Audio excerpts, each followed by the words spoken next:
नमस्कार दोस्तों, आज फिर आपका स्वागत है क्रॉन इमिग्रेशन के यूट्यूब चैनल पर। तो आज फिर हमारी डिस्कशन रहेगी केस स्टडी के ऊपर है, जो कि स्टूडेंट रिफ्यूज़ल्स आ रही हैं इटली के ऊपर। अभी कुछ दिन पहले मैंने वीडियो डाली थी इटली के बारे में। तो आज ये हमारी कंप्रहेंसिव इन्फॉर्मेशन रहेगी जो इटली रिफ्यूज़ल लगातार आ रही हैं। जो एक बार गलती करता है उसको सुधार लेता है, तो उसको हम ये कहते हैं कि वो बंदा क्या है, अक्लमंद है। इससे पूछा मैंने, मुझे नहीं पता था। ठीक है, जो बार बार गलती करता है उसको क्या कहते हैं, एक बार गलती करने के बाद फिर बार बार गलती करता है उसको मूर्ख कहते हैं। एक अक्लमंद होता है, एक मूर्ख होता है। ये मैं एग्जांपल क्यों दे रहा हूँ, क्योंकि ये एग्जांपल इससे रिलेटेड है। तो रिलेटेड क्यों है, क्योंकि मैंने पिछले 3 साल से लगातार बताता आ रहा हूँ कि इटली जो गवर्नमेंट है या इटली एम्बेसी जो इंडिया के अंदर है, वो भी इंटरनेशनल स्टूडेंट्स को लगातार रिफ्यूज़ल्स प्रोवाइड कर रही है। तो हमने पिछले 3 साल से इटली के स्टूडेंट वीज़ा को अवॉइड किया हुआ है जब हमारे पास कोई इंटरनेशनल स्टूडेंट्स स्पेसिफिकली इटली के लिए आता है, क्योंकि इटली से रिलेटेड मेरी बहुत सारी वीडियोज़ हैं। इटली में हमने बहुत सारे स्टूडेंट्स को हायर स्टडीज़ के लिए भेजा है, क्योंकि इटली एक ऐसी कंट्री है जो इंटरनेशनल स्टूडेंट्स को फ्री स्टडी प्रोवाइड करती है। तो अगर 3 साल से पहले का आप डाटा उठाएं तो वहाँ पर मोर देन 90% की सक्सेसफुल रेट था हायर स्टडीज़ के लिए इटली में, और बहुत स्टूडेंट्स भेजा हमने अगर 2-3 साल पहले की बात करें। तो उसके बाद जब हमें झटका लगा, जब हमारी भी रिफ्यूज़ल्स आई, 15-20 रिफ्यूज़ल्स आई थी पिछले 3 साल पहले, उसके बाद हमने इसको अवॉइड किया जब भी हमारे पास बच्चा आता था। लेकिन जिनकी रिफ्यूज़ल्स आई भी 3 साल पहले, तो उनको हमने फिर फर्दर, हमारे पास शेंगन के बहुत सारे ऑप्शंस हैं, हमें मालूम है कि रिफ्यूज़ल केसेस को कहाँ से हम निकाल सकते हैं, वहाँ पर डाला। तो इसी तरीके से जब एक बारी हमसे गलती हो गई, हमने उसको सुधारा है, तो हम अक्लमंद बन गए। बट हमारे कुछ कंसल्टेंट हैं जो कि दिल्ली में, बॉम्बे में और भोपाल में बैठे हुए हैं, वो इसको प्रमोट करने के लिए हटते ही नहीं है इटली को। क्यों? क्योंकि वो सिर्फ बच्चे को मोटिवेट करके कि फ्री स्टडी इन इटली को मोटिवेट करके उससे सिर्फ अपनी रजिस्ट्रेशन फ़ीस ले रहे हैं। उनकी रजिस्ट्रेशन फ़ीस कितनी है? 1,20,000 से लेकर 2 लाख तक की। 1,20,000 मिनिमम और मैक्सिमम 2 लाख। किस चीज़ का? सिर्फ आपका एडमिशन और वीज़ा अप्लाई करना, दैट्स ऑल। वीज़ा मिलता है नहीं मिलता है उनको कोई लेना देना नहीं है। उन्होंने ये कह दिया कि हमने तो आपका एडमिशन करवा दिया फ्री स्टडी वाले में, वीज़ा नहीं आया, तो अभी हम क्या करें? क्योंकि वो सिर्फ एक ही कंट्री के पीछे पड़े हुए हैं। तो उनसे मेरी हाथ जोड़कर रिक्वेस्ट है कि लोगों के पैसे मत ख़राब करो। यही जो काम है, अगर हमारे पास किसी भी कंट्री के लिए बच्चा आता है तो हम 15 से 20,000 रुपया एडवांस में लेते हैं, और हमारी जो अपने सर्विस चार्जेस है जब बच्चे का वीज़ा आ जाता है उसके बाद लेते हैं। वो उसकी फ़ीस है हमारी, हमने रखी हुई है। किसी से 2,000 है, किसी से 3,000 यूरो की है, 4,000 की, वो भी हमने रिजल्ट के पैसे लेते हैं। ये नहीं है कि सिर्फ रजिस्ट्रेशन के नाम पे 50-50 हज़ार, लाख रुपए की आपका फ्री स्टडी में हमने एडमिशन करवा दिया, आपके हमने स्कॉलरशिप के लिए डॉक्यूमेंट अप्लाई कर दिए, तो आप अभी हमें पैसे दे दीजिए 1,20,000 रुपया। तो ऐसे बच्चों के अभी रिफ्यूज़ल्स आए हैं। इस साल तो हमने कोई भी केस नहीं डाला इटली के लिए। आए थे बच्चे, लेकिन उनको हमने उनका माइंड चेंज करके अनदर कंट्रीज़ में डाला है। इसी तरीके से लास्ट ईयर भी मैंने केस डाले थे। लास्ट ईयर भी बहुत माड़े रिजल्ट लिए, क्योंकि हमने लास्ट ईयर 10 केस डाले थे मैंने इटली के, जिनके अंदर से 8 की रिफ्यूज़ल आई। 2 बच्चे को उन्होंने वीज़ा दिया, वो भी बड़ी मुश्किल से उनसे फ़ाइट करके हमने वीज़ा लिया है। तो 8 बच्चों की जो रिफ्यूज़ल्स आई हैं उनको फिर हमने फर्दर ऑप्शंस बताएं, क्योंकि वो रिजिड थे कि हमने जाना ही इटली है, किसी का फादर है, किसी का रिलेटिव है, क्योंकि इटली में बहुत सारे इंडियन, सबसे ज़्यादा शेंगन कंट्री में इटली, जर्मन और फ्रांस में सबसे ज़्यादा इंडियंस रहते हैं, और मैक्सिमम मेरे ख्याल से आज की डेट में इटली में ही है मैक्सिमम इंडियंस जो रहते हैं वहाँ पर, पंजाबी स्पेशली। तो अभी ये रिफ्यूज़ल्स आई हैं बच्चों की, इन बच्चों ने किसी और कंसल्टेंट के थ्रू वीज़ा अपना अप्लाई किया था, तो रिफ्यूज़ल्स आ गई अभी उनकी। रिफ्यूज़ल के बाद जब वो नेट पे सर्च करते हैं रिफ्यूज़ल एक्सपर्ट, तो फिर क्राउन इमिग्रेशन वाले मिलते हैं। तो जब उन्होंने अपना रिफ्यूज़ल लेटर भेजा, क्योंकि इटली गवर्नमेंट सबसे पहले एडवांस नोटिस प्रोवाइड करती है before giving the refusal letter. Advance notice में आपको इंटीमेशन दे देती है कि due to lack of that document we are going to refuse your visa, या आप ये डॉक्यूमेंट प्रोवाइड करो। तो बच्चों ने वो भी डॉक्यूमेंट प्रोवाइड किया, इवन दैट उन्होंने रिफ्यूज़ कर दिया। रिफ्यूज़ क्यों कर रही है इटली गवर्नमेंट, वो भी मैं थोड़ा सा कारण बता देता हूँ। कारण क्या है कि इटली में एक तो हायर स्टडी पब्लिक यूनिवर्सिटीज़ में फ्री है, ऊपर से हम जाकर गवर्नमेंट से भी पैसा लेते हैं, रहने का भी फ्री है, तो साथ में खाने पीने के भी पैसे गवर्नमेंट से लेते हैं।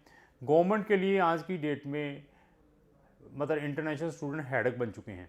पैसा तो है नहीं कंट्री के पास, कोविड भी है, पहले भी कारण है, वो कह रहे हैं हम फ्री स्टडी प्रोवाइड कर रहे हैं, दूसरा हम हाथ से स्टाइपेंड भी हर एक बच्चे को दे रहे हैं, तो फिर हमें क्या बेनिफिट है उस बच्चे को एजुकेशन देने का। तो इसलिए वो आज मतलब जो मैं आपको प्रजम्पशंस बता रहा हूँ वो आज की डेट में अवॉइड कर रहे हैं कि ना दें। अगर आप इटली जाना ही चाहते हैं, आपकी डेस्टिनेशन ही इटली है, तो उसके लिए मैं कुछ आपको वे बता सकता हूँ। वे क्या है? वे ये है कि आप अपना यहाँ से DOV डिक्लेरेशन ऑफ वैल्यू करवा लिए, अपने डॉक्यूमेंट जो अवेल्यूएट करवाने पड़ते हैं उनको डिक्लेरेशन को वेरीफाई करवाना पड़ता है, वो यहाँ पे इटली एम्बेसी इंडिया से वो आपने करवा लेने अपने डॉक्यूमेंट्स को। उसके बाद क्या है, आप वीज़ा किसी और कंट्री का ले लीजिए, शेंगन का, किसी भी कंट्री का, XYZ का, किसी भी शेंगन कंट्री का वीज़ा मेरे थ्रू ले लो, चाहे किसी को। मैं सुन लीजिए, ये बहुत इंपॉर्टेंट है, वो कंसल्टेंट नहीं बताएंगे जो 1,20,000 सिर्फ एडमिशन के नाम पे बच्चों से ले लेते वीज़ा अप्लाई करने के बाद, उसके बाद कहते हैं ये हमारे सर्विस चार्जेस है, हमें कुछ नहीं लेना देना। ये बहुत इंपॉर्टेंट है, वो ही लोग कर सकते हैं जो ऑन प्रैक्टिकली काम करते हैं। ये हम काम कर रहे हैं, ये चीज़ जो मैं बता रहा हूँ। बच्चा कहता है मैंने फ़ॉरेन जाना ही जाना है, मैंने जाना भी इटली है, तो इस तरीके से मैंने 8-10 बच्चों को इटली में शिफ्ट किया है। तो उन बच्चों का मैंने किसी बच्चे को जर्मन का वीज़ा लेकर दिया, किसी को लाटविया का लेकर दिया, किसी को स्पेन का। मैंने फिर बता दिया, जब भी आपने इटली में जाना ही है तो आप किसी और शेंगन कंट्री का वीज़ा लेने स्टूडेंट का, वहाँ जाने के बाद आप इटली में ट्रांसफ़र हो सकते हैं easily without any problem, free study में भी। बट उसके अंदर कंडीशन है, आपको अपने जो डॉक्यूमेंट है, जो लास्ट स्टडी जिस कंट्री से की हुई है, यहाँ पर इटली एम्बेसी है, अगर आपकी लास्ट स्टडी इंडिया से है 10th 12th BCom, तो आपने अपनी जो BCom की डिग्री है या 12th की डिग्री है वो इटली एम्बेसी से वेरीफाई करवा कर लेकर साथ में कैरी करनी है, जिसको हम DOV डिक्लेरेशन ऑफ वैल्यू कहते हैं। That is very important. मैं फिर बता दिया, वो अपनी डिग्री वेरीफाई करके। हाँ, आपने अपनी वो डिग्री कहाँ से की हुई है, कनाडा से की हुई है, या पाकिस्तान से की हुई है, या बांग्लादेश से की हुई है, या अफ़गानिस्तान से की हुई है, या श्रीलंका से की हुई है, तो आपने वो डिग्री अपनी जो इटली एम्बेसी रिस्पेक्टिव कंट्रीज़ के अंदर है वहाँ से वेरीफाई करवा कर लेकर साथ में कैरी करनी है। समझ गए आप?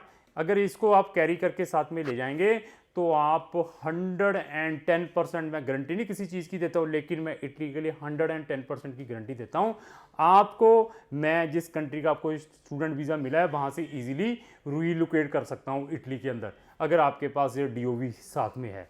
वो कैसे? वहाँ पर आप चले गए, लाटविया का आपने स्टूडेंट वीज़ा ले लिया, लिथुनिया का, एस्टोनिया का, स्वीडन का, व्हाट्सएवर, वहाँ पर चले गए। जाने के बाद आप एक सेमेस्टर कर लीजिए। सेमेस्टर करने के बाद जो नेक्स्ट सेमेस्टर के ड्यूरिंग दैट टाइम जो उनका सितंबर इनटेक ओपन होगा, मैं आपका एडमिशन ऑर्गेनाइज वहाँ पे करवा दूंगा इटली में, तो आप इजीली वहाँ पर ट्रांसफ़र हो सकते हैं विदाउट एनी प्रॉब्लम। लेकिन आपकी DOV साथ में होनी चाहिए। अगर DOV नहीं है तो फिर इंडिया वापस आना पड़ेगा DOV के लिए, क्योंकि लास्ट स्टडी यहाँ से की होती है, वहाँ से ही आपकी DOV होनी है। That is very important. हम अपने केस के ऊपर आते हैं। मैं उन एजेंट्स को बार बार रिक्वेस्ट कर रहा हूँ कि वो बंद कर दें इटली को प्रमोट करना। अगर फिर भी बच्चों को प्रमोट करना तो अपनी फ़ीस को रिड्यूस कर लें। जो एडवांस में रजिस्ट्रेशन फ़ीस लेते हैं 1,20,000 की सिर्फ फ़ीस ही ले रहे हैं इटली के एडमिशन के नाम पे, और वीज़ा अप्लाई करने के बाद कहते हैं कि हमारी फ़ीस आ गई, वीज़ा मिले ना मिले। लेकिन आज की डेट में 95% इटली के वीज़ा से रिफ्यूज़ हो रहे हैं, बट हमने मानना नहीं है। और दूसरी बात, पहले तो मोदी सरकार ने मार दिया किनको? हमारे फार्मर या किसान हैं, या हमारे ज़मींदार हैं, हमारे उनके बच्चे फ़ॉरेन में ज़्यादा जाते हैं मैक्सिमम पढ़ने के लिए। पहले तो उसने उसकी ऐसी तैसी फेरी हुई है। और जो बेचारे थोड़े बहुते बचे थे वो UK ने बढ़वा दिए सारे के सारे। वो कैसे बढ़वा दिए? हमारे हर एक बच्चे का डेस्परेट रहते हैं foreign country, specially UK, Canada, Australia, और UK में धड़ाधड़ रिफ्यूज़ल्स आ रही हैं। वो कोई प्रमोट नहीं करेगा, ना ही कोई बताएगा। कोई नहीं चाहता कि हम फैक्ट भी बताएं। फैक्ट भी बताना ज़रूरी है। अगर वीज़े भी आए हैं तो फैक्ट भी बताइए कि वीज़े रिफ्यूज़ल भी आ रही हैं।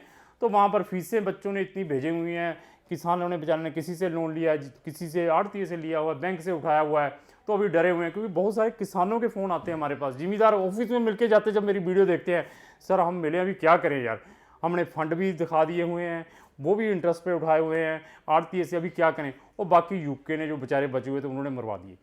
अभी मैं तो ये कह रहा हूँ कि भगवान से कि UK से फीसें वापस आ जाए, बाकी तो खादी कड़ी पंजाबी जी जो कह दिए।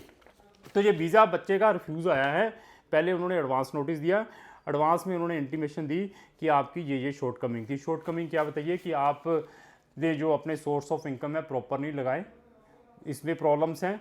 और साथ में आपके पास इनसफिशिएंट फंड थे, साथ में आपने जो आइटनरी लगाई थी वो प्रॉपर नहीं है, और अकोमोडेशन कहाँ जाकर रहना है, ऐसी शॉर्टकमिंग लाई। उसके बाद में बच्चे ने रेक्टिफाई करके डाला। मुझे मालूम था कि उन्होंने वीज़ा देना नहीं है, तो उन्होंने फिर रिजेक्ट कर दिया। अभी बच्चे फ़ोन कर रहे हैं, सर अभी हम क्या करें।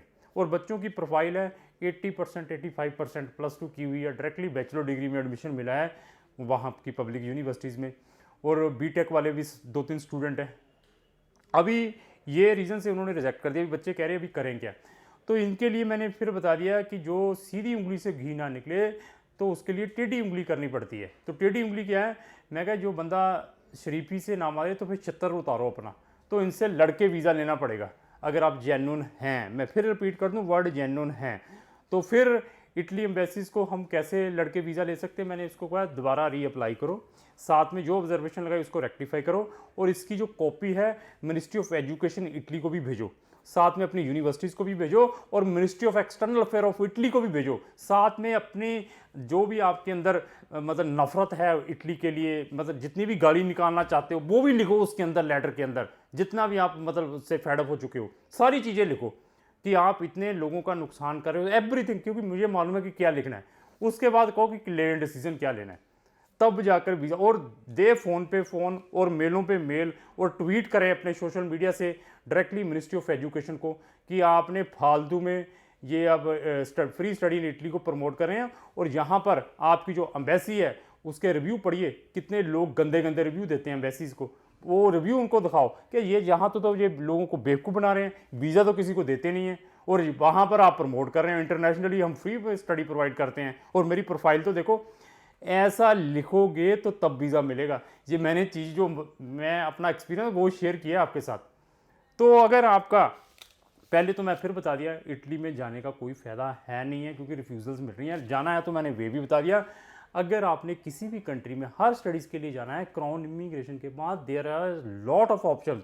इटली से रिफ्यूज़ हो चुके हैं बच्चे, पूछ रहे सर अभी आगे क्या करें, इनके लिए भी have a lot of option. और इवन ये बच्चे कहाँ के हैं, बॉम्बे के, मुंबई का बच्चा है, 2-3 बच्चे भोपाल के हैं वहीं के। फिर उनसे पूछा मैंने अप्लाई कहाँ से किया, उन्होंने बताया उसे वहाँ से किया इस एजेंट के थ्रू। मैंने फीसिस के बारे में पूछा कि ये फीसिस ली है, तो फिर मैंने कहा कि यार कोई फ़ायदा है नहीं है, हम भी इसको प्रमोट कर रहे हैं। अब मेरी यहाँ कहता सर हमने रिफ्यूज़ल के बाद आपकी वीडियो देखी, जब प्रॉब्लम आती है तब हम सर्च करते हैं। तो अगर आपका भी कोई रिफ्यूज़ल आ चुका है, आप उसके ऊपर कोई फ़ाइट करना चाहते हैं रिस्पेक्टिव एम्बेसीज़ में, जहाँ उसको दोबारा अप्लाई करना चाहते हैं, तो आप हमें संपर्क करें। मैं आपकी 100% हेल्प कर सकता हूँ, आपको फर्दर ऑप्शंस दे सकता हूँ। फिर बता दें हमारी कोई बैड इंटेंशंस नहीं है कि आपसे सिर्फ हमने चीट करके कोई पैसा लेना है। जो भी पैसा लूँगा पहले बता दूँगा 15 से 20 हज़ार रुपया हम एडवांस में लेते हैं। जो भी हमारे अनदर सर्विस चार्जेस है, जब आपका वीज़ा आएगा, मैं फिर बता दिया एडमिशन नहीं, वीज़ा आएगा, जब मैं आपको रिज़ल्ट प्रोवाइड कर दूंगा, दैट टाइम जो मेरे सर्विस चार्जेस है जो मैं डिसाइड किए होंगे वो मैं लूँगा।